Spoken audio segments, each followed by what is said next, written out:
Good evening. 3 coastal towns in Lincolnshire are set to get a share of millions of pounds of government cash to help them survive the quiet winter. The money is part of a scheme to help struggling seaside resorts. Cleethorpes will share £400,000 with Scarborough, while Skegness and Mablethorpe will share £200,000. In total, the government is giving £5 million to 25 priority coastal areas. Our business correspondent, Paul Murphy, has spent the day in Mablethorpe. With its blue flag beaches and colourful streets, Mablethorpe is not an obvious area of social deprivation. The truth, though, is that it's blighted by high unemployment and an economy which stagnates in the wintertime. So here they want to spend the government money on training and giving local people skills in order to make the resort a more attractive place for businesses to invest. OK, overall, if you can... At the local high school, they're already trying to tackle the skills shortage with highly vocational courses in tourism and IT. We are talking about business-related courses that we're delivering based on the point of view of business people. At the moment, though, there's an acceptance that many of these students will need to move away from the area to find work. It's tough. The farthest place I would have to go for work is Skegness, which is the best place to get a job around here in Lincolnshire. And that's seasonal work? Yeah. If eventually I do have to move, I've got to go where work is. And how do you feel about that? I don't want to really, I like it here. Back down on the beach, I met Pete and Eve, just 2 of the many thousands of people who've retired to Mablethorpe.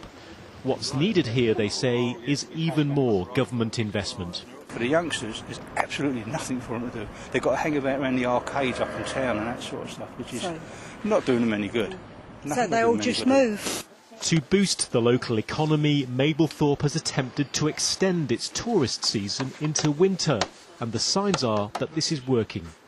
We find, things like the beach racing in the winter makes a big difference to us. People come out still for days out and trips out at weekends, obviously, in the winter, and that makes a big difference to my business. The government grant of around £100,000 will be considered small, but it recognises the challenges facing this community.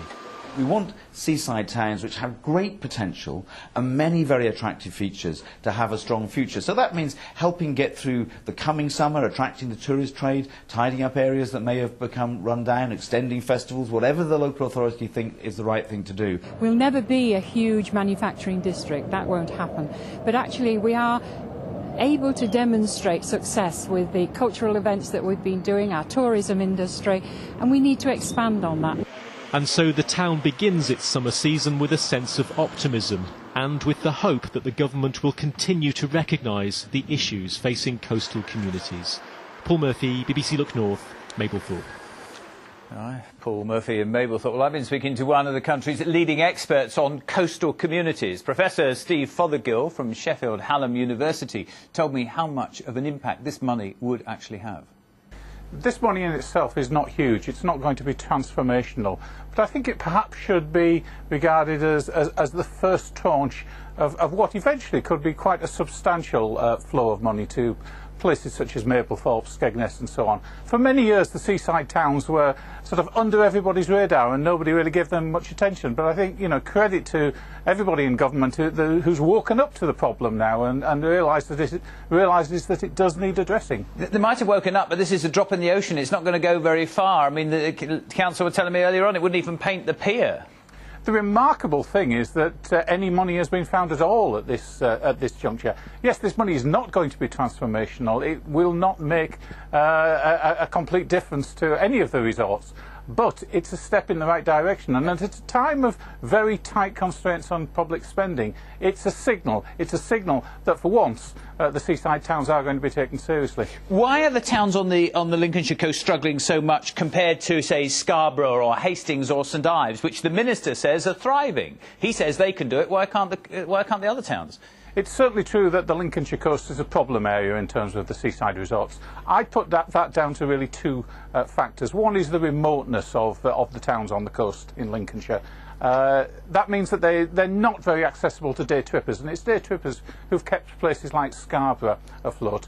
The other reason why the Lincolnshire coast is a problem is that I think over the years it's attracted in a lot of low-income residents who frankly live in caravans and holiday accommodation, and that has brought down the statistics, pushed up worklessness in the towns, and made them look very bad on deprivation numbers. And in a sentence, if you can, what would you do to sort everything out? What's the answer?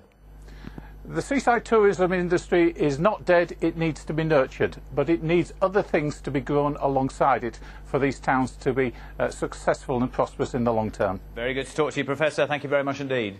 Thank you. I'd like to know what you think about this one tonight. What do you think would help our seaside resorts like Mablethorpe to survive and thrive all year round? Your thoughts on this? We'll have some before 7. And just while you're making a note of the number, I would say we had hundreds last night on the subject of the cardboard policeman. We'll have some of those before we finish the programme. Text 07786.